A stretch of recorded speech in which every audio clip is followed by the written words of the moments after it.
you done now? But if you want to know who killed Mr. Body, I did. In the hall. With the revolver. Okay, Chief, take him away. I'm gonna go home and sleep with my wife.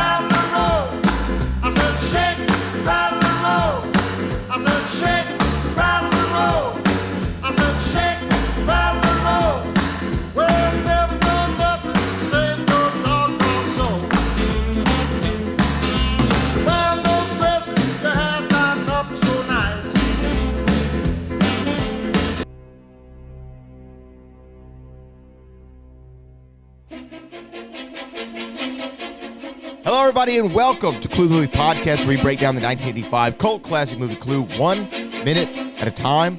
My name is Brad Gilmore, joined by the General Jeff Smith. Jeff, where are you currently? Oh, I am currently sitting in a hotel room in New York. New York City? Get a rope. The Big Apple. Texas guy, you know they do not know how to make salsa. Oh, no.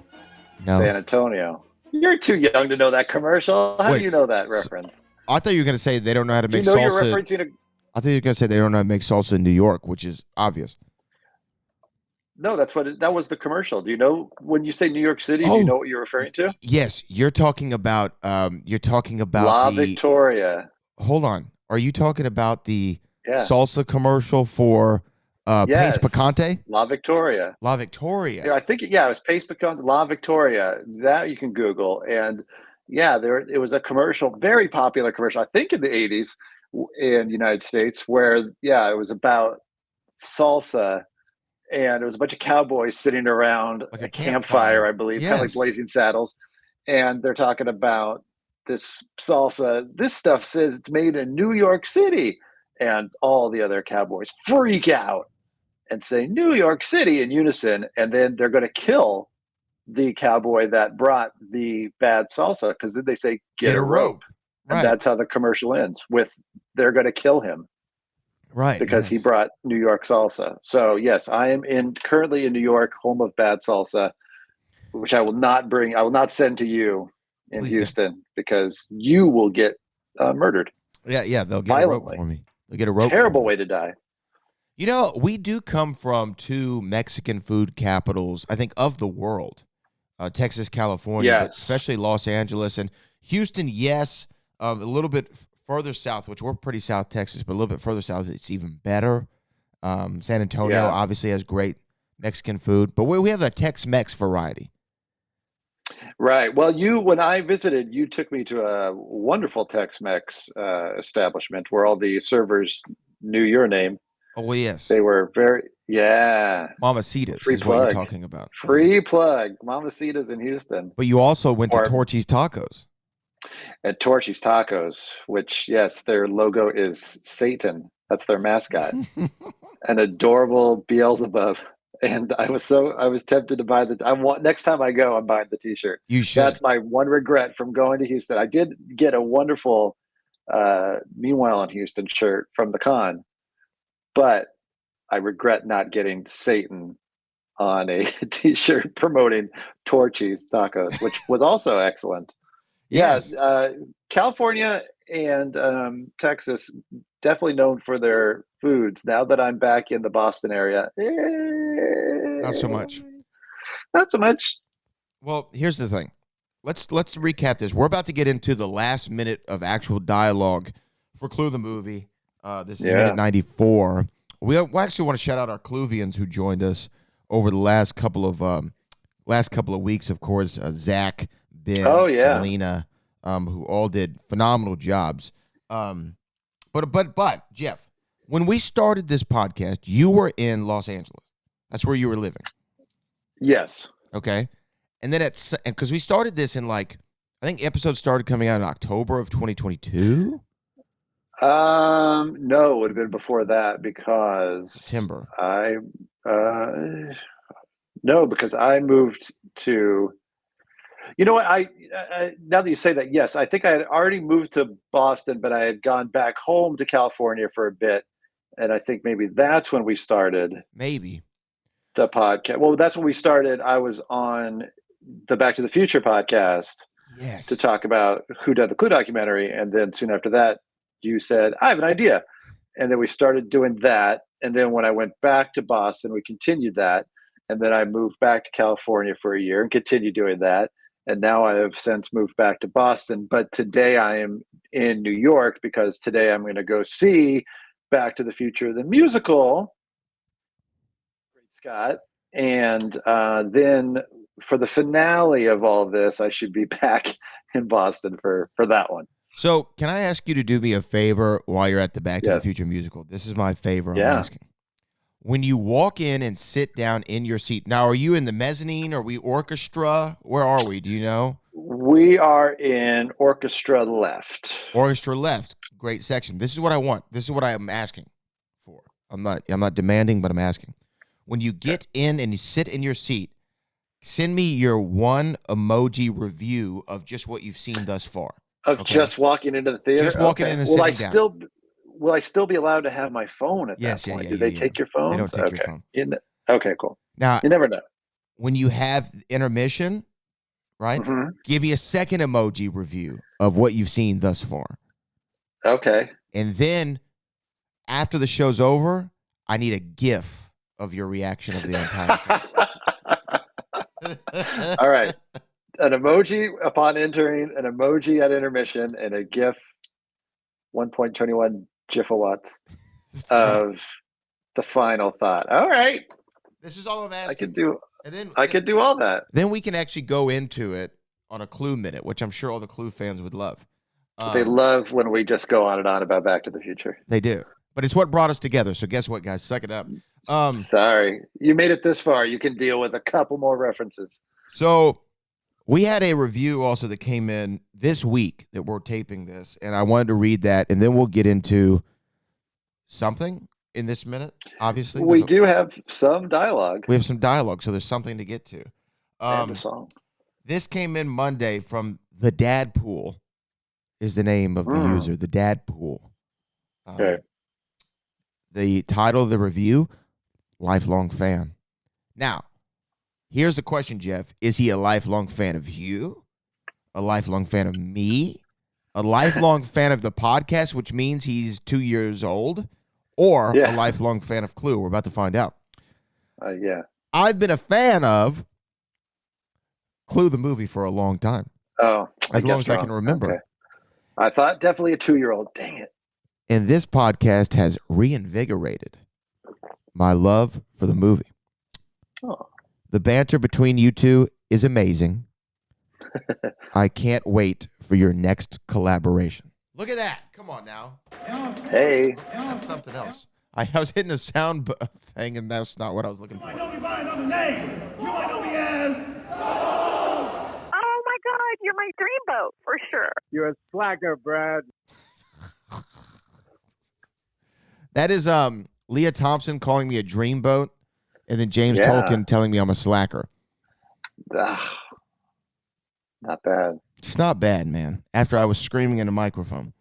So I have a couple of fun drops. Right, Gilmore and this bitch. That's Bun B, a Texas legend. What else do I have here? This is my grandmother. Oh, Brad, what have you done now? Y'all might recognize that one. So anyway, there you go. You're a real radio guy. You've got drops. I've got drops. You've got drops. Boop, boop, boop. So what do you think about the Dadpool's review? Thanks, Dadpool. That's nice. Our banter can be amazing. Sometimes when we sign off, I go, that was amazing. I like that most of our compliments can be read either way. Ways, almost every time. It's always like, it's incredible. It's, I don't know what to say. It's, wow. It really could go either way. That's a really funny point. It really could go either way. Yeah, no, we appreciate you, Deadpool. And we do appreciate the people who are excited for our next collaboration. Pick Six is the name of it. Pick Six. And you can actually. I recently changed my list again. I've been changing my list too. Yeah. Yeah. I've been changing my list. There's a couple like constants just because I feel like I've talked them up a lot. One of them being. Oh yeah, the Phantom for sure. Phantom. I think Phantom and Collision Course are not going anywhere. No, they're staying. They're staying. And even if you said Collision Course is off the list, I'd say that's all right. I'm watching it. I'm putting it on my own. Yeah. And we can talk about it without recording. We'll just talk about it like humans. We actually would ask if everybody who listens to this and is subscribed to this show, go over and subscribe to Pick Six right now, wherever you get your podcast. It's available for you to subscribe to. There's no release date on it yet. There's nothing there. We haven't taped anything yet. There's a trailer, but not really. I had to put. It's a gamble. Yeah, so you got to go over there and do it. So that is Pick Six, available wherever you get your podcast. Now, Jeff, sight unseen or unheard. Now we are rounding up in our minutes here. This is the last bit of dialogue that we got. Where here's the thing: Michael McKean as Professor Green, or excuse me, Mr. Green. He does a couple things here phenomenally, right? I actually think his whole little bit here at the end is great, and it confirms something in our eyes, right? Mm-hmm. So one thing that it does is it does call back to the classic game, right? I mean, how you win Clue, and you've played Clue, right? Yes, I have. Finally, in my adult life, I did play Clue. And after you fill out the little card, and then before you make your prediction, you have to say it was Colonel Mustard in the ballroom with the candlestick, and like in. I declare. One of the best scenes in Bill and Ted's Bogus Journey, by the way, when Bill and Ted play Death. They play Clue with Death, and he gets it wrong. Death gets it wrong? Yeah. That's ironic. I believe it was Professor Plum. Okay. Check out Bogus Journey, everybody, if you haven't seen it. But see Excellent Adventure first. You should probably go in order in Bill and Ted. What about the third one? Oh, that was good. I'm not always big on legacy sequels, but I did enjoy Bill and Ted Face the Music. And I think we did not actually talk about on this tangent Beverly Hills Cop Axel F, which you had seen early. I did see it early. And then I think I said on an episode, I'm going to watch it today. And then we never talked about it because I think then we had the Cluvians afterwards and it was all about them. But I thought Axel F was very good too. Axel F was great, man. Fun. It was a lot of fun. fun. They did a really good job. I enjoyed it. And I was surprised how long it was because I was enjoying it. And then afterwards, I realized it's like we're getting close to 2 hours there. Yeah, no, it was solid. Here's a couple things on that one, real quick, because I know people are going to love this. Hey, 80s movies fans, check out Beverly Hills Cop Axel F. Worth the watch. Eddie is ageless. I mean, he still looks. I mean, obviously, he doesn't look like Eddie in '84, whenever the first one came out, but he still looks good and believable. Still funny. There's enough callbacks to the first one to be like, oh, okay, hey, I see what you did there. But especially the music. But it doesn't hit you over the head. They bring most of the iconic songs back. Mm-hmm. Those are the only parts where I thought, okay, we're kind of hitting a little hard with the nostalgia, and I think it was the songs because they like the Heat Is On is in there, and then the song from the second one, which is oh shoot, what's the one from the da da da da. Da, da, da, da, da, da, da. Is that the one you're thinking of? Oh no, you're talking about the one at the open. No, from the open of the movie. Oh, it's with the guy. It's the guy.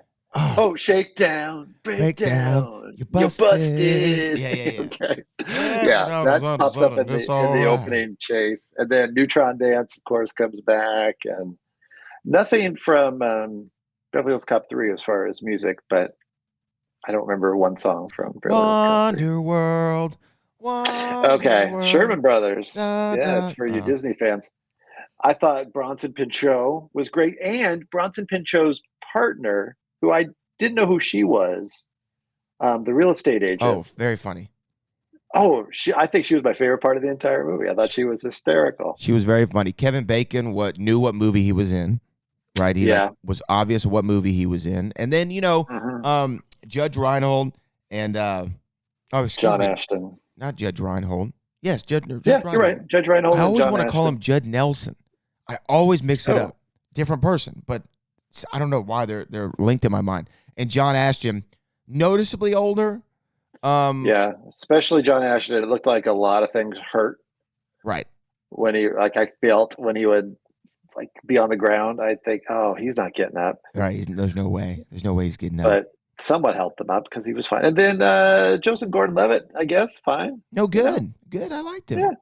Yeah. And I like there's a small little reference in there to the third movie, like, oh, do you want to talk about what happened in '94? Yeah.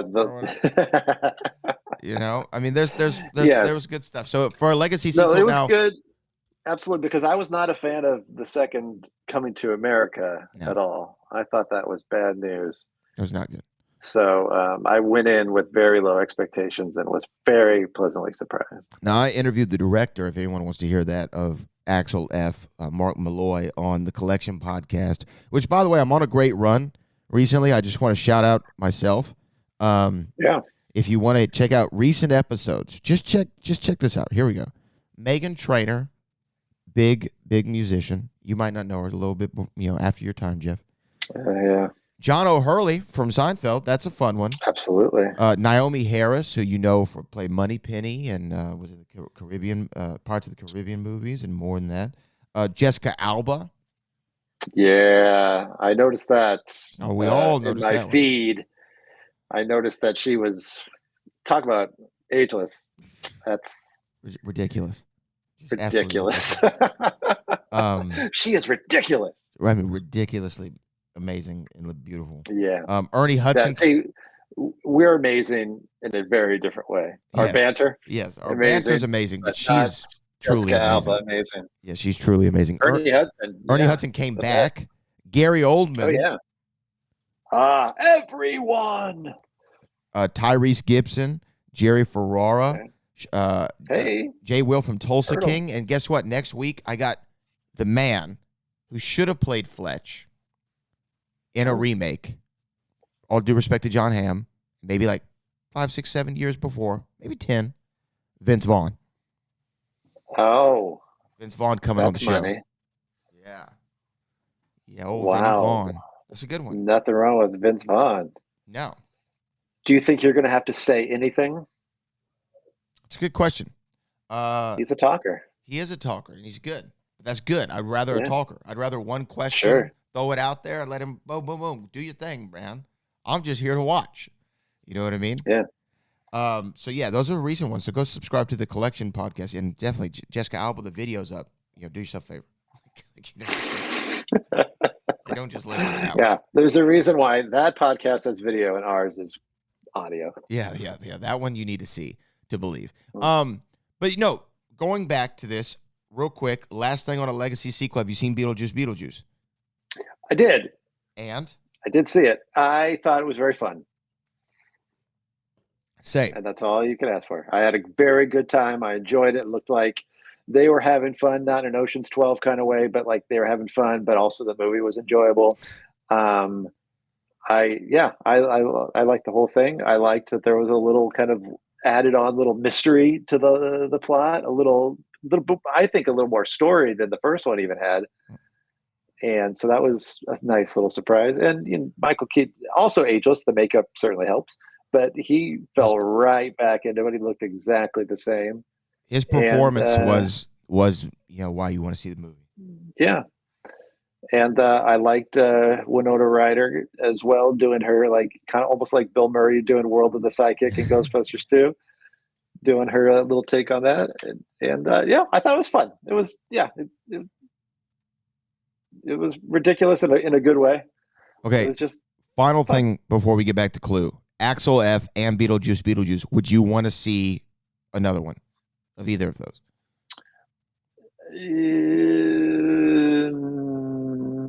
I would do another Beetlejuice. Beetlejuice. Yeah, I think Beverly Hills Cop is fine. I think I would leave it alone.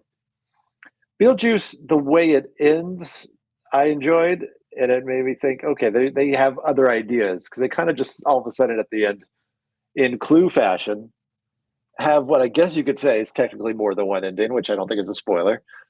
And even if it is a spoiler, I already said it.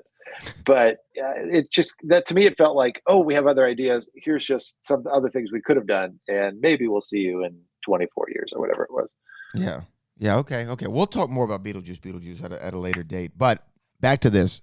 So Michael McKean Clue has this great kind of very classic like a Clue delivery and dialogue, and then the big kicker to the movie.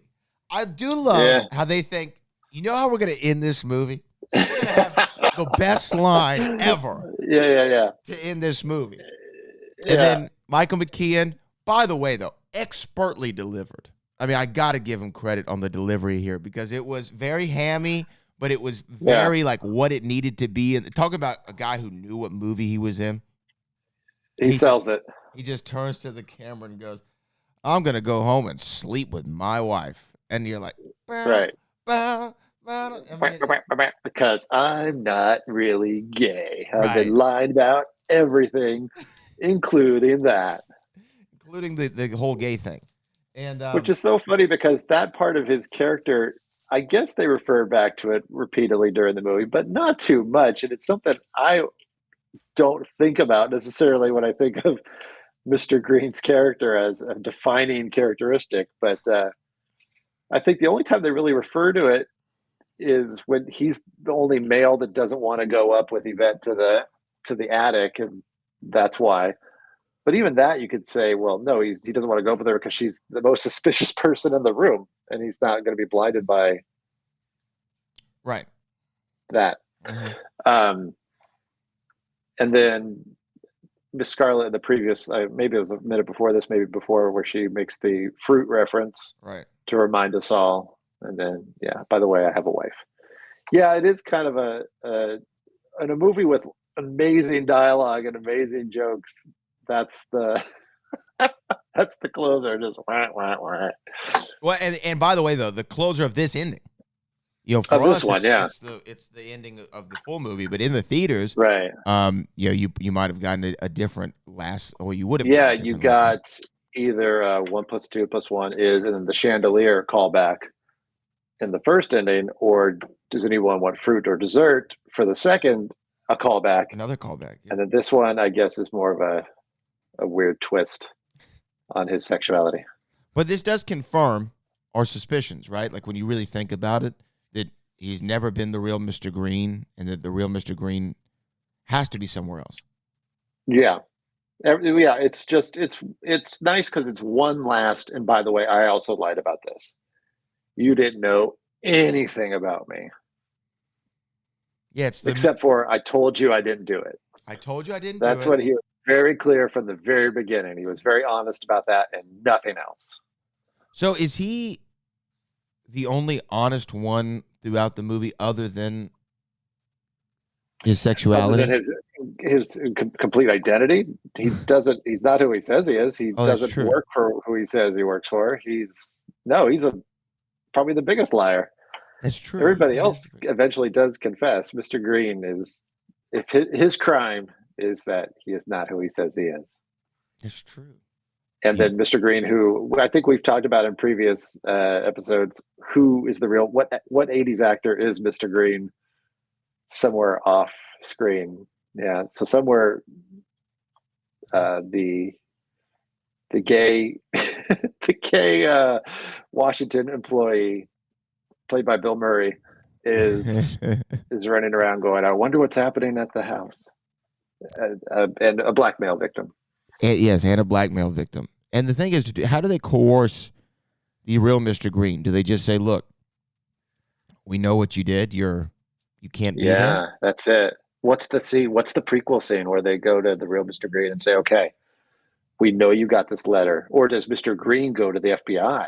I think he says, you know what, I've had enough of this. I can't go on. I work in Washington. I have friends in the FBI, perhaps. I'm going to do this. I'm going to turn Mr. Body in and then go get him. And they say, you know what? We're kind of aware, Mr. Body. There are others like you that you don't know about. We're going to bring them all together into one house. We're not going to send you. No one knows what you look like, which is weird because you think they would. Mr. Body should know what Mr. Green looks like if he's blackmailing him. Okay, let's break that down for a second. Yeah.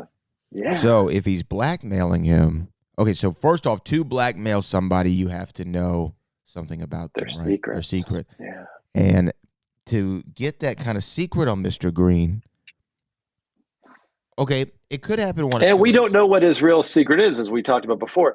Wadsworth has like 2 pages of notes. Right. And when Mr. Green distracts him from the notes with his confession of being gay, he, does that great take on flipping through the pages like, I didn't see that in my dossier.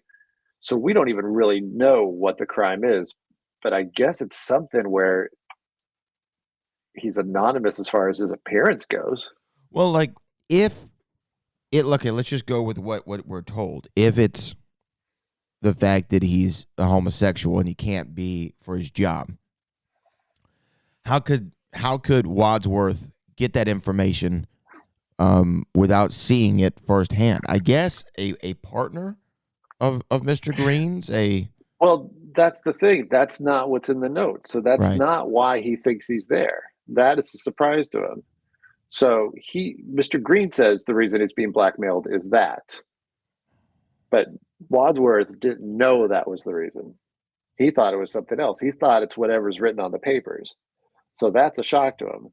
So the real Mr. Green has done something completely different. And now that we've said this, I'm reminded that the real Mr. Green may not be gay either. This was more of a shock confession to distract them from, oh my goodness, I'm not homosexual. So whatever the real Mr. Green does, it's probably not that, or it could be. It doesn't really matter. But that's not what he's being blackmailed for. That's not the information that Wadsworth has. And to me, though, they react in a way to him being, saying that he's a homosexual. They react. The characters react, and Wadsworth's like, "Oh, okay, let me move on." But I do feel like there was a bigger reaction to the admission that Wadsworth's wife was a socialist. Yes, the only person that acts well. You hear Mrs. Peacock make that sound, the sucking of the teeth sound, like because she's disgusted by everything. Scarlett just smiles because whatever, anything scandalous is entertaining to her. And sexuality, I don't think she has a big issue with. No, she's seen it. She's seen it all. And then she's done it all, and well, it might have been accurate too. Maybe. And then when Mr. Green, after his confession, sits back down, Professor Plum gets up immediately because he doesn't want to be sitting next to him because he might catch it. Or Mr. Green may be so attracted to Professor Plum that he's going to want to have gay relations with him right there on the couch. I don't know. But you're right. Those are the only real reactions to it. And then it doesn't come up again, ever. Well, I think the socialist is gasp shock. I think Plum's reaction was more, not so much he was worried to catch it or he was going to get engaged in the relations. I think that some men, especially even today, but definitely of the time in the 50s, it's like that. I hate to even use this term because I feel like this term's like been bastardized, but it is the toxic masculinity, right? Of like, I can't give in to anything. Oh, you know what I'm saying? Like, right. I'm trying to think of a better way to describe it, but I think it's more so, I'm now worried, I don't want to feel less, manly that I now am in. Right. You know what I mean? Yeah, it's kind of like, I mean, these are terrible words, but it's that whole like sissy kind of thing, or right. Just not a man's man. Which Professor Plum obviously is overcompensating for something by having relationships as many as possible, and with all kinds of different women. So maybe perhaps also hits a little too close to home. He's trying to seem more masculine. And Professor Plum is probably, of all the men there, the least masculine. Right. So that checks out. But I just love that. Like, not me though. Not me. I'm manlier than the man. I spoke up. pipe. I have a pipe. I have a pipe. Come on, man. Darn it. Come on, man. I can't be that kind of guy. I got a pipe. I smoke pipe. And what, like, now that we know that it's inaccurate, also, like, again, playing on people's aversions of the time, right? By making this mythos up about yourself, also might want people to fraternize with you less, perhaps. Maybe. And ask less questions. Or just ask less questions. Yeah, like if that's what he's willing to admit. Right. Like, I don't want to know anymore. Right. It's kind of brilliant. That makes sense. It was a good little distraction. Now, the other question is this. Is he shoots Wadsworth. Wadsworth's dead. We know in this ending Wadsworth is the real Mr. Body. Mr. Body is the butler. Are we buying that Mr. Body's the butler? He's pretty well dressed for a butler. He's got snazzy shoes. Yeah. But it would explain, because butlers are good at making things tidy and neat. It would explain the packages wrapped up so nicely of the weapons. Like Mr. Body sent out his butler leaving to the store. Now, see that prequel that AI came up with of Mr. Body's trip to the store makes sense, because he would have an eye for detail, and he'd walk in and say, "I need purple ribbon, and I need black boxes of very exact shapes to wrap this disgusting wrench." It is pretty funny, man, when you think about it that way. I'm trying to find something. Let's see. I don't know if this is accurate. This is what it says. Yearly. Okay. So get this. In 1954, this is according to the U.S. Department of Commerce and the Bureau of the Census, taken in October of 1955. October of 1955. Great Scott. That really is great Scott worthy. It says this. It says, for all persons 14 years old and over receiving any money income, the median average year income annually was an estimated $2,300 a year is what people were making in 1954. Now, my question is this. If that's the average income, Butler's probably on the lower end of that, right? You just said 2,300? 2,300. A year? That's what it says. That can't be right. 2,300 a year. That's literally what it says. That can't be right.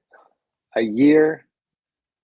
I mean, what? Things used to cost a nickel back then. All right. Comment below. Among men, the median income of those living in urbanized areas was $3,700 a year. Okay. So I'm just telling you what it's saying. Yeah. Internet has never lied before. A high end of the salary range here is $7,600. So, but think about it. Like, I remember in Jackie Brown, she said she was an airline stewardess, and Pam Grier told Michael Keaton's character in the movie, I make $19,000 a year plus benefits. $19,000 plus benefits. That's in 1997? Yeah. Somewhere around there. So if we roll back 43 years, I mean, $5,700 sounds like pretty good money. All right. Here's my reason I'm saying this. Do you think a butler is probably making, let's say he's making $2,200 a year. I could be completely wrong on all of this, but this is what I'm reading online. Say he's making $2,200 a year. Okay. Not a whole lot of money. Do you think that he can really go out and buy all those gifts for people? Well, like a gun costs the gun what? is the expensive one. So I'm going to guess a gun cost between $30 and $60. Well, he's not the most scrupulous of characters, so who's to say he bought anything? You go steal a gun. You can go get a wrench and a candlestick and, well, the rope is a noose. That's pretty specific. Unless he tied it, which again is a wonderful skill a butler could have, I guess, to take just a note or a rope and then put it in a perfect noose. Yeah. I don't know how to tie a noose. You don't know how to tie a noose? No. Do you? Absolutely not. Okay, good. Why would I know that? I'd be a little nervous if I was your partner and like you're playing with rope one day and she's like, "Hey, what are you doing?" "Oh, I'm practicing tying. I'm learning how to tie a noose." So, again, just for reference here, the cost, these are in the 1950s, of butter, 74 cents a pound. Eggs were 67 cents a dozen. Rice was 17 cents a pound. A washing machine, a brand new washing machine, electrical, General Electric, $65. A bicycle was $45. It actually kind of sounds a little high. How much was a gun and a rope and a candlestick? Does it say? It does say. It does say here. In the, let's see, that's 1930s. Okay, well, it's only telling me the cost of a machine gun. But that would have been fun. But the cost of a machine gun's about $200. Your Siggy telegram. I believe you. Tommy gun. But my Tommy gun don't. Yeah, okay. Interesting. So 1950s, shotgun, rifle, pistol. Here we go. A Colt 1911 45 pistol was $49.95. It's pretty pricey. Deal. Yeah. What a deal. That's pricey, man. I don't know. I think bullets should be $20,000 each. Isn't that a Carlin bit? Chris Rock. Chris Rock. That's a Chris Rock bit. Yeah, that's right. Then you'd really want to think about it. Yeah. He must have done something. Anyway, so okay, anything else from the last bit of dialogue here that we should talk from about? The dialogue? No, and again, we talked about Howard Hessman, the elderly man gets to have a smirk at the end because he likes the last line of dialogue too. He's like, because you're not gay. I get it. We get it. You get it. It's gotten. Like, yeah, we joke about this at the station all the time. Yeah, Hessman was good. Not. Yeah. All right, let me ask you this before we wrap this minute up here. Yeah. We spent a lot of time on a little dialogue here, which I'm kind of proud of ourselves. Well, Beverly Hills Cop got a majority of the dialogue. That's true. Do you like, because this is something that used to be more prominent in movies from the 80s, 90s, even 70s. They don't do it as much anymore. Some of the Marvel movies tend to do it, though. Is the end title credits, or the end credits, have a little bit more animation to them than just like the regular scroll? Yeah, I love picture credits. Yes, picture credits are like my favorite thing, where they show the cast, like the Police Academy movies used to do that. Yeah, I love it. And sometimes it's an outtake where you can see them, like, you don't hear the dialogue, but you'll see that they messed it up and they kind of laugh and smile. And it's another one of those like, oh, we're having fun. I think Kevin Smith's Dogma has picture credits. So it still happens from time to time. But yeah, that was definitely big in the 80s. And yeah, I'm a big fan of the picture credit. Do you like the reveal, like it's cards? Yeah. Well, that's genius. That's great, because it's definitely ties into the game and it makes sense. And this is, when you see them, it makes you realize how bad they boned it, that they didn't come out with a Clue. They have still yet to come out with an official Clue version. They just came out with What We Do in Shadows and Wednesday, and still no Clue, the movie Clue. It's very crazy. There's no Clue. Who's the holdout? What actor was the holdout of that? It's got to be somebody. Well, see, here's the thing. Some of them have passed on, so it might be the estates right. of. It's the estate. The Madeline Kahn estate says, nope, she will not be on a board game. Right. I don't know. I just picked a name. Yeah. But No, I mean, it could be a you would state's think issues. that would be a no-brainer, especially since next year is the 40th anniversary. It'd be the perfect time to do it. And now that Clue, the movie, is getting way more love than ever, I think. In fact, on Tuesday, this coming up Tuesday, so if this drops Monday, tomorrow, I'm going to the Alamo Draft House in Boston where they're having a Clue movie party. And those are usually pretty fun because they'll have themed food and beverages and usually some kind of little giveaway, and people sometimes dress up. And I'm going just because I haven't seen Clue enough. So I will go and watch it again. And also I will sit there amongst all the Clue fans and just look and say, hey, anybody look familiar over here? Anybody seen a documentary? Would it help if I pretended like I was driving? That's what I'm doing in most of the documentary. If you want to see what I look like, yeah, I got a hat, got a hoodie, just like in the movie. No, okay, no, nobody. Yeah, but I do like the reveal. I like the picture credits. Now let me ask you this: you think they're because you are in New York, so this is like an apropos time to ask.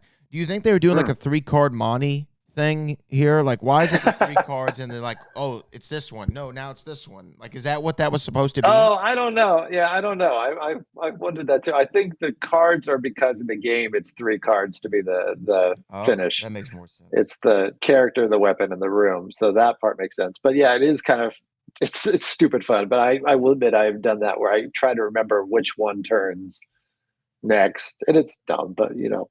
Now, have you ever Why played? not? Have you ever played 3-card Monty in New York? No. Scam, dude. Don't you know? Yeah. All those people standing around watching and winning, they're in on it too. They're plants. Yep. They're all plants. I thought they were called fruits. I set you up for it, man. You sure did. Brad Gilmore. What a team. Walked right into it. Yeah, I think that this is probably, though, it for this. Now, the next 3 minutes are credits. So we're going to figure out, rattle and roll. You know, a way to make that entertaining for you all to listen to 3 minutes of credits. So Jeff and I will have to game plan. Yeah, we might have to do some planning this time, but we'll definitely get to enjoy some shake, rattle, and roll for 1 minute at a time. Which is how you really should listen to the song. Well, yeah. Don't listen to it all in one sitting. It's 1 minute at a time. Come on, man. Get out of that kitchen and rattle those. We'll be back next week for the rest of the lyrics. What are you going to rattle in that kitchen? What are you going to rattle? That you get out of. What shakes? So much to rattle. What rattles and what rolls? I mean, it's really life's question. You know, it's really life's question. But anyway, Jeff, enjoy Back to the Future the musical. I know. I'm so excited. I'm going to go get ready right now. I'm excited. I'll be back to report. And I can't wait to get your emoji and your GIF. We're excited. We're all excited. We want to know. And I will share next week with everybody what they were throughout. Yes. You know what I mean? Then we'll have some fun that way. Well, Jeff, thank you. ClueDoc.com, CluePodcast.com. Yeah.